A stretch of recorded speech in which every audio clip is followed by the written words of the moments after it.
교독하겠습니다. 요한복음 8장 신약 159면에 있습니다. 31절에서 36절입니다. 31절입니다. 그러므로 예수께서 자기를 믿은 유대인들에게 이르시되 너희가 내 말에 거하면 참으로 내 제자가 되고 진리를 알지니 진리가 너희를 자유롭게 하리라.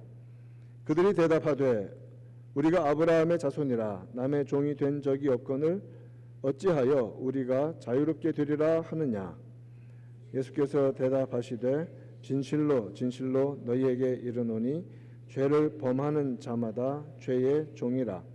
종은 영원히 집에 거하지 못하되 아들은 영원히 거하나니 그러므로 아들이 너희를 자유롭게 하면 너희가 참으로 자유로우리라.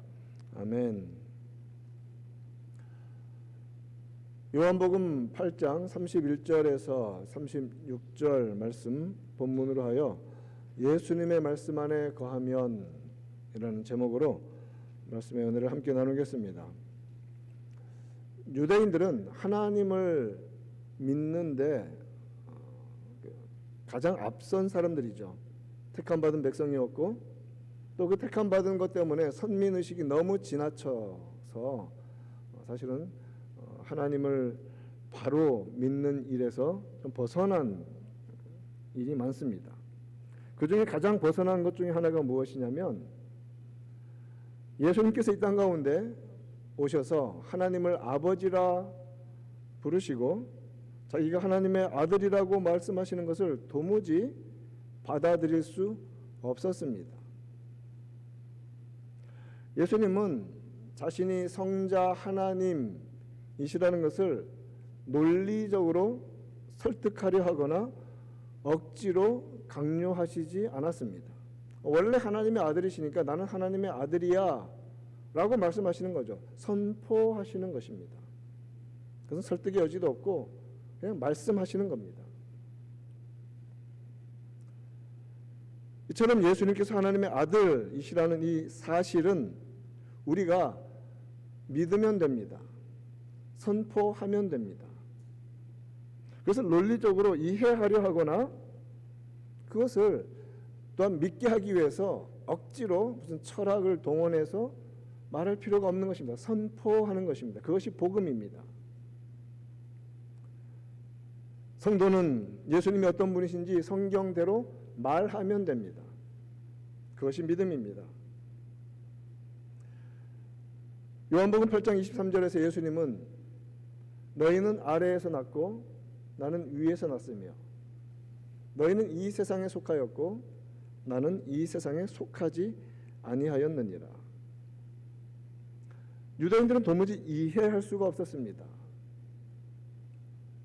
예수님은 말씀하신 것처럼 영원에 거하시는 분이십니다. 영원 전부터 영원 후까지. 참 이것은 어폐가 있는 말이죠. 영원이라는 말 자체에 전도 없고 후도 없습니다. 그런데 우리가 가지고 있는 3차원적인 시간 이해를 돕기 위해서 쓰는 표현이 영원 전부터 영원 후까지라고 말하는 겁니다. 영원하신 하나님이십니다. 영원 전부터 아버지에게서 나신 아들이십니다. 아버지께서 세우신 구원 계획을 이루기 위해서 여자의 후손으로 이 땅에 오신 분이십니다. 이 땅에 오셨지만 주님 말씀하시는 것처럼 이 땅에 제한된 존재가 아니라 영원에 거하시는 분이시며 이 땅과 세상에 속하지 않으신 분이십니다. 요한복음 8장 30절에서 이 말씀을 하시니까 사람들이 많이 믿었습니다. 그러자 31절부터 우리가 읽은 이 말씀을 주님께서 하십니다. 자, 그런데 그 예수님의 말씀을 유대인 중에 믿는 사람들이 완전히 다 이해하고 믿는 건 아닙니다. 믿음이 여전히 연약합니다. 그를 따르는 자들에게 이제 정말 중요한 말씀을 가르쳐 주십니다. 진리와 자유에 대한 말씀입니다. 본문에 우리가 익히 잘 아는 내용이 있습니다. 진리를 알지니 진리가 너희를 자유롭게 하리라. 자유라는 단어가 주는 이 해방감, 좋은 뉘앙스 있죠? 예수를 안 믿는 사람들조차도 이 말을 얼마나 자주 인용하는지 모릅니다. 그런데 진리가 너희를 자유롭게 하리라, 너희들 set free, free하게 될 것이라는 이 결론에 도달하려면 자유라는 말이 좋기 때문에 그냥 자유를 외치는 이걸로는 부족합니다. 무엇이 중요하냐? 예수님께서 가르쳐 주신 순서를 처음부터 그대로 따라가야 자유하게 됩니다. 31절과 32절을 좀 자세히 보십시다. 너희가 내 말에 거하면 참으로 내 제자가 되고 진리를 알지니 진리가 너희를 자유롭게 하리라. 자, 저기서 너희가 내 말에 거하면 영어로 아주 명확하게 나와 있습니다. If you abide in my word, 너희가 내 말 속에 stay, 살면, abide, 거하면, 자, if 조건절입니다. 너희가 내 말에 거해야, 그럴 때야 이 조건을 충족하면 세 가지 결과가 나타납니다. 우리가 예수님의 말씀에 거하면 진정으로 예수님의 제자가 되고, 첫 번째. 두 번째, 진리를 알게 되고, 진리를 알지니라고 이렇게 이어져 있는 것 같지만 한 문장입니다. You will know the truth. 두 번째죠. 세 번째, and the truth will set you free. 진리가 너희를 자유롭게 하리라. 자, 그런데 이 세 가지 정말 좋은 말씀들입니다. 그런데 if를 충족시키지 못하면 이 결과는 하나도 이어지지 않습니다. 예수님의 말씀 안에 거하고 머물며 살아가야 하는 이 조건이 충족되어야 그 후에 결과가 나타난다는 말씀입니다. 첫 번째로 한번 살핍시다. 예수님 말씀 안에 거하면 주님의 참된 제자가 됩니다. 주님의 제자 되는 것은 자신의 주장에 있지 않습니다. 예수님 말씀 안에 거해야 합니다. 말씀 안에 거한다는 것은 그 말씀을 듣고 그대로 믿고 믿는 대로 순종한다는 뜻입니다.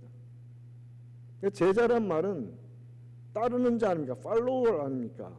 앞서가는 주님을 My Lord로 부르면서 따라가야 제자입니다. 따라가는 제자가 되기 위해서, 팔로워가 되기 위해서 중요한 것은 그 분의 말씀 안에 거해야 한다는 것이죠. 그것은 항상 주의 말씀을 내가 살아가는 삶의 규칙으로 삼고 기준으로 삼고 표준으로 삼아서 거기에 맞춰 행한다는 그런 의미입니다. 또한 주의 말씀 안에 거한다는 것은 다른 말로 하면 그 말씀을 하시는 주님 안에 거한다는 말입니다. 요한복음 15장 5절은 이것을 명확히 말씀하십니다. 나는 포도나무여 너희는 가지라. 그가 내 안에 내가 그 안에 거하면, 이게 조건이죠. 이게 충족되어야 돼요. 그래서 동일한 표현이 쓰이죠. 두 번째 줄 영어를 보면 Whoever abides in me and I in him. 그래야 그 담이 열리는 것입니다. 말씀에 거한다는 단어 abide와 예수 안에 거한다는 단어 abide가 동일한 단어입니다. 말씀 안에 거하는 것은 말씀하시는 주님 안에 거하는 것입니다. 가지는 열매를 맺기 위해 나무에 붙어 생명의 진액을 받아야만 합니다. 말씀 안에 거하면 말씀의 생명이 우리에게 들어옵니다. 예수님의 제자는 누구인가? 따라가는 자이지만 정확히 말하면 예수님의 생명으로, 예수님의 말씀의 생명으로 살아가는 자입니다. 그러므로 예수님의 제자됨은 단순히 내가 충성하고 따라가고 열심하고 이 차원이 아니라 죽느냐 사느냐의 문제입니다. 생명의 문제라는 말입니다.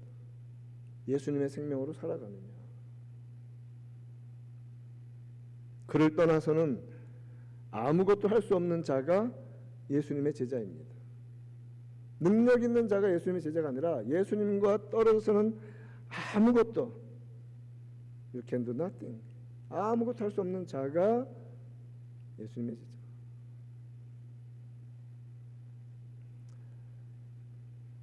그러므로 예수님을 따라가기 위해서 이 생명의 문제, 주님을 붙잡기 때문에 어떤 고난과 역경에도 인내합니다. 그의 말씀이 이끄는 대로 나아가는 자가 제자입니다. 예수님 말씀 안에 거하면 예수님의 제자가 됩니다.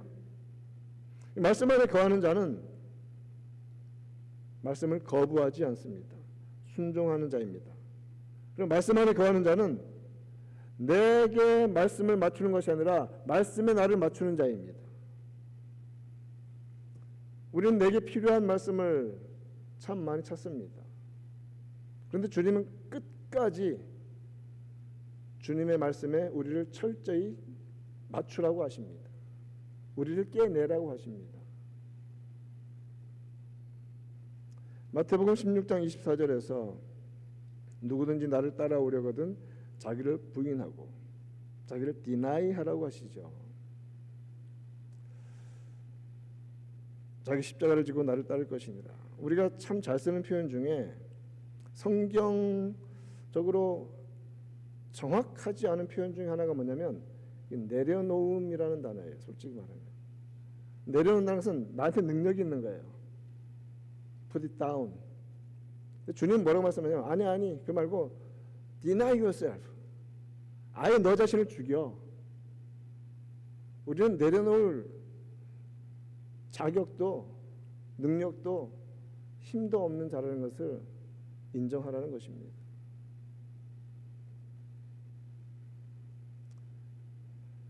내가 죽어야 살아있는 말씀이 역사합니다.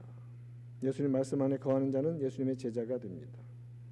그리고 두 번째로 예수님 말씀 안에 거하면 두 번째 축복을 받게 되죠. You will know the truth. 진리를 알게 됩니다.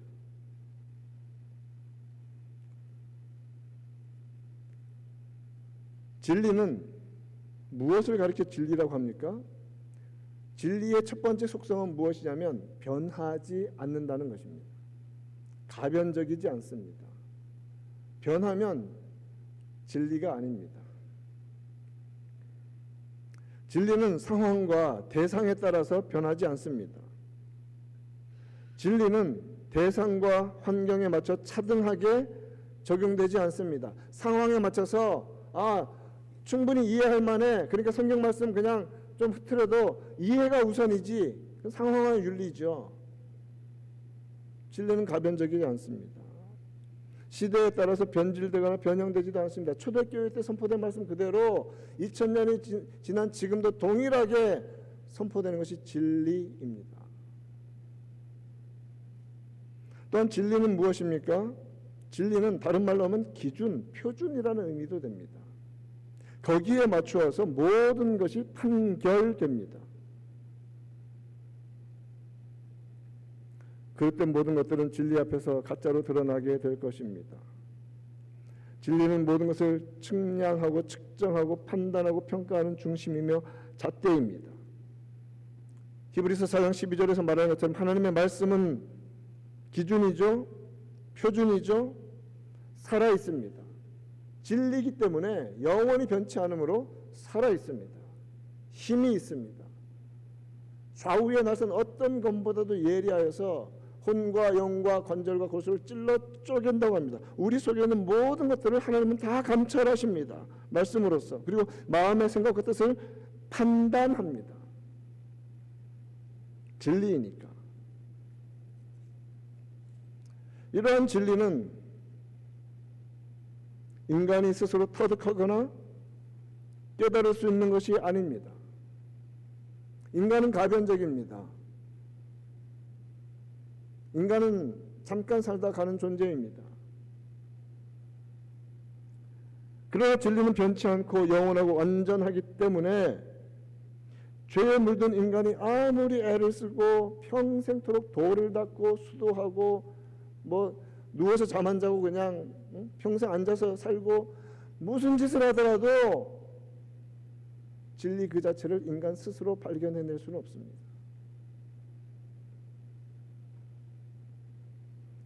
그렇기 때문에 진리는 주어집니다.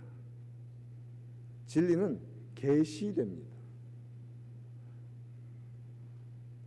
완전하고 영원히 존재하는 진리가 우리에게 자신을 알리고 나타내어야 알 수 있습니다. 하나님이 자신을 알려주셔야 우리가 하나님을 알 수 있는 것과 마찬가지입니다.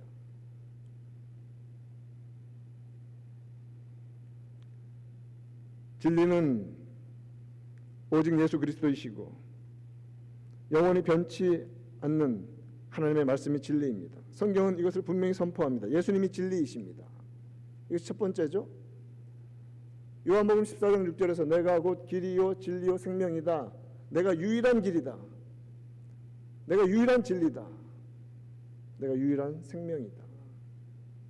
예수님이 요한복음 17장에서 이 땅에 남아있는 주의 제자들을 위해서 기도하시면서 그들을 진리로 거룩하게 하옵소서. 아버지의 말씀은 진리이니이다. 선명하게 가르쳐 주셨습니다. 예수님은 진리이시며 진리의 왕으로 오셨습니다. 그런데 유대인들은 예수님을 로마 제국의 반란을 일으켰다는 죄목으로 고소하고 빌라도에게 넘겼습니다. 진리의 왕으로 오신 주님을 악한 세상은 이해할 수도 없었고 받아들이지도 않았습니다. 빌라도가 예수님을 신문하는 장면이 요한복음 18장에 나오는데 참 많은 내용이 있는데 그 중에 37절을 보면 빌라도가 네가 왕이냐, 너 왕이라는 죄목으로 지금 고소당해서 여기 있는데 예수님은 내가 왕이니라 이렇게 말씀하십니다. 진리의 왕이니라. 내가 이를 위하여 태어났으며 이를 위하여 세상에 왔나니 곧 진리에 대하여 증언하려 함이라. 주님은 진리의 왕으로 오셨기 때문에 진리 자체이시기 때문에 진리를 알리러 이 세상에 오셨습니다. 무릇 진리에 속한 자는 주님의 백성은 진리의 백성은 주님의 말씀을 듣는다고 하십니다. 자, 이렇게 주님께서 말씀하시자 빌라도가 진리가 무엇이냐 라고 묻습니다. 진리가 무엇이냐? 이 질문은 지금도 세상이 하고 있습니다. 예수님께서 계시고 주의 말씀이 있음에도 불구하고 끊임없이 세상은 진리가 뭐냐? 라고 묻습니다. 빌라도는 진리 자체이신 분이 진리의 왕이신 분이 바로 자신 앞에 서 계심에도 불구하고 그분을 향해서 진리가 무엇이냐? 라고 묻습니다. 주님은 분명히 말씀하셨습니다. 너희가 내 말에 거하면 너희는 진리를 알게 될 것이다. 예수님의 말씀 안에 거하는 자는 진리를 알게 됩니다. 진리 안에 거하기 때문에 진리에 속하기 때문에 진리이신 주님의 음성을 듣습니다. 예수 그리스도 안에서 더욱더 진리를 듣고 기쁨으로 순종하는 살아가는 우리가 되기를 축원합니다. 세 번째로 예수님 말씀 안에 거하면 진리가 우리를 자유하게 합니다. 세 번째죠. The truth will set us free. 그런데 이 자유란 말은 궁극적으로 무엇으로부터의 자유인가가 중요합니다. 죄로부터의 자유입니다. 자유하게 된다는 말씀에 전제가 있죠. 무엇입니까? 무언가에 붙잡혀 있다는 의미입니다. 속박되어 있다는 의미죠. 전제되어 있습니다. 진리가 너희를 자유하게 하리라 이 말씀하시니까 그래서 곧바로 유대인들이 우리가 자유하게 된다고? 우리는 종이 된 적이 없어. 우리는 자유해. 자유민이야. 라고 곧바로 반응하였습니다. 대적합니다. 그러자 34절에서 예수님께서 뭐라고 대답하십니까? 죄를 범하는 자마다 죄의 종이라. Slave to sin. 종이라는 말, 노예라는 말입니다. 죄의 종이란 말은 마귀의 자식이라는 의미이고 진리를 거부한다는 그런 부류의 사람을 의미합니다. 진리의 말씀을 믿지 않습니다. 그래서 같은 장인 8장에 44절과 45절에서는 이렇게 말하죠. 너희는 너희 아비 마귀에게서 났으니 거짓의 아비 너희 아비의 욕심대로 너희도 행하고자 하느니라. 그렇기 때문에 진리이신 왕이, 진리이신 분이 내가 진리를 말함으로 너희가 나를 믿지 아니하는도다 라고 주님 말씀하셨습니다. 진리에 거하지 않는 자, 진리를 겸손히 받아들이지 않는 자, 진리를 적극적으로 대적하는 자는 지금 어디에 노예가 되어 있는가? 죄의 노예가 되어 있고 마귀의 노예가 되어 있다는 의미입니다. 모든 인간은 아담 이후로 죄와 사망으로부터 벗어날 수 없는 영적인 속박 상태에 있습니다. 예수 믿기 전에 모든 사람의 상태입니다.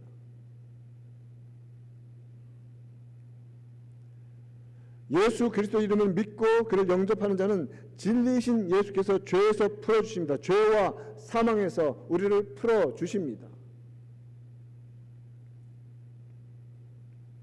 진리가 우리를 자유케 하실 때에 죄와 사망으로부터 자유하게 하시고 해방해 주시는 것입니다. 그래서 로마서 8장 1절과 2절은 선명하게 선언하죠. 그러므로 이제 그리스도 예수 안에 있는 자에게는 너희가 내 말 안에 거하면, 너희가 내 안에 거하면 안에 있는 자, 예수 안에 들어와야 합니다. 결코 정죄함이 없나니 이는 그리스도 예수 안에 있는 생명의 성령의 법이 죄와 사망의 법에서 너를 해방하였습니다. Set you free in Christ Jesus. 동일한 말씀이죠. 예수님을 영접하여 하나님의 자녀가 되기 전에 우리는 죄의 통치와 사망의 법 아래에 있었습니다. 성령께서 우리를 거듭나게 하시고 믿음 주셔서 우리 영혼 속에서 말씀으로 다스리십니다. 생명의 성령의 법이 우리를 통치하십니다. 그렇기 때문에 죄와 사망의 법이 우리를 통치하지 못합니다. 그런데 여전히 우리 속에는 죄가 남아 있습니다. 유혹하며 괴롭힙니다. 그러나 우리를 통치하는 법은 죄와 사망의 법이 아니라 생명의 성령의 법인 줄 믿습니다. 진리가 우리를 자유하게 한다는 것은 좀 더 신학적으로 접근하면 두 가지를 말할 수 있습니다. 아담 안에서 모든 인류가 저지른 원죄의 결과인 죄책, guilt of sin, 그리고 죄의 오염, pollution of sin, 이 두 가지로부터 자유함을 의미합니다. 그런데 조금 적용하는 부분에서는 좀 더 우리가 정확히 보아야만 합니다. 죄책이란 무엇인가? 범죄를 하였습니다.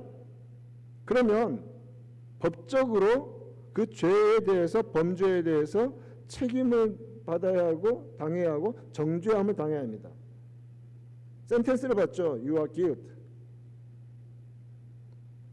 그것이 죄책입니다.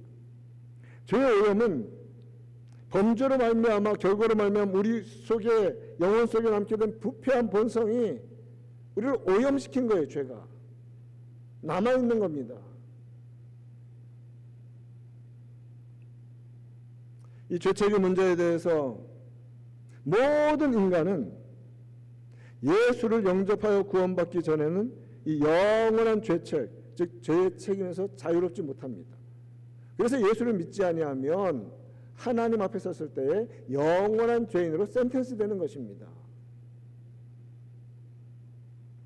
하나님의 법정에서 우리는 죄인으로 선언된 상태입니다. 그래서 우리는 에베소서 2장에서 말하는 것처럼 죄와 허물로 죽었던 너희를 살리셨도다.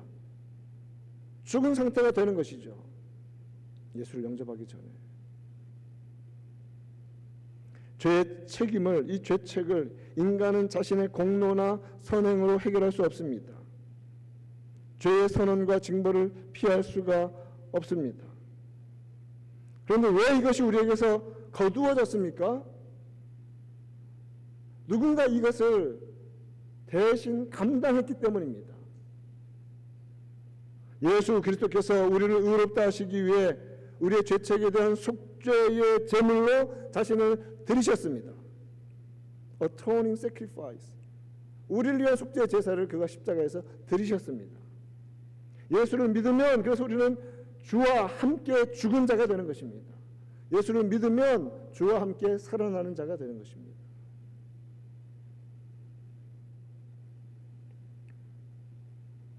우리는 그를 믿음으로 말미암아 그의 피의 공로로 의롭다 여기심을 받아 죄책에서 자유롭게 됩니다. Set us free from the guilt of sin.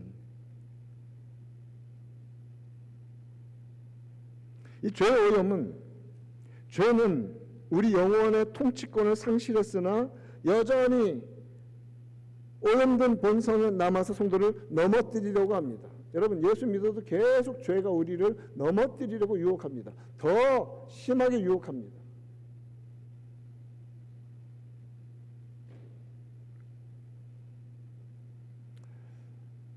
그래서 두 가지 죄의 오염에 대해서 우리는 이제 어떤 자가 되냐면 이 땅 가운데 어느 순간에 완전히 이겨서 죽는 날까지 깨끗하게 사는 자가 아니라 끝까지 싸우는 자로, 죄를 죽이는 일에 힘써 싸우는 자로 살아가는 것입니다. 그래서 이걸 적용해 보면 우리는 이미 법정적인 선언으로는 의롭다 여기심을 받은 자가 되죠. 이것을 가리켜서 신학적으로 justification, 칭의라고 하는 겁니다. 믿음으로 말미암아 의롭다 여김을 받는 것으로 우리는 죄책으로부터 자유롭게 되었습니다. 진리가 우리를 자유롭게 하십니다. 성화는 sanctification, 이제 죄와 싸워나가는 시간입니다. 성령의 도우심으로 거룩함을 추구해가는 여정이고, 죄의 오염으로부터 우리는 싸우는 자로, 그저 오염되어서 죽은 자로만 살다가 이제는 그것을 계속해서 떨쳐버리고 싸우는 자로, 성화를 이루어가는 자로 살아가는 것입니다. 왜요? 진리가 우리를 자유케 하셨으니까. 성령의 도우심 받아 싸우는 자로 살아가는 것입니다. 말씀 안에 머물러 있으므로, 예수님 말씀 안에 머물러 있으므로, 또 죄로부터 자유함을 얻었으므로 비로소 죄와의 싸움을 싸울 수 있게 되었습니다. 로마서 6장에서는 17절과 18절에서 말합니다. 너희가 본래 죄의 종이더니 순종하여 죄로부터 해방되어 이제 누구에게 종이 되었습니까? 의에게 종이 되었느냐. 우리는 하나님의 거룩함의 노예입니다. 하나님의 거룩함의 종이 되었습니다. 그것이 우리가 살아가야 할 길입니다. 갈라디아서 5장 1절도 그리스도께서 우리를 자유롭게 하려고 자유를 주셨으니 그러므로 굳건하게 서서 다시는 종의 멍에를 매지 말라. 죄의 오염이 남아있어서 자꾸 넘어질 때마다 우리는 죄의 종에서 의의 종이 되었는데 자꾸 죄의 종의 멍에의 상태를 또 자꾸 돌아가려고 하는 이 싸움이 너무나 심한 것입니다. 말씀을 맺겠습니다. 성도는 성령과 말씀의 능력을 힘입어 순종하며 살아가야 합니다. 그럴 때 죄와 싸울 수 있는 힘이 성령과 말씀의 능력에서 비롯되는 것입니다. 죄를 죽이며 거룩함 속에서 예수 안에서, 예수의 말씀 안에서 주신 자유함을 누리며 살아갈 수 있는 것입니다. 말씀 안에서 자유한 자로서 죄를 멀리하고 진리를 기뻐하며 살아가는 우리 되기를 우리 구주 예수님의 이름으로 축원드립니다. 하나님 아버지 감사합니다. 너희가 내 말 안에 거하면 너희가 내 제자가 되고 진리를 알게 되고 진리가 너희를 자유롭게 하리라는 이 놀라운 말씀의 선언을 받습니다. 예수 그리스도를 믿음으로 말미암아 우리를 자유케 하신 이 은혜의 자리에 우리가 있사오니 주님 성령의 능력, 말씀의 능력 의지하여 죄와 싸우며 살아가는 이 자유함을 풍성히 누리는 자들 되게 하여 주시옵소서. 우리 구주 예수님의 이름으로 기도하옵나이다. 아멘.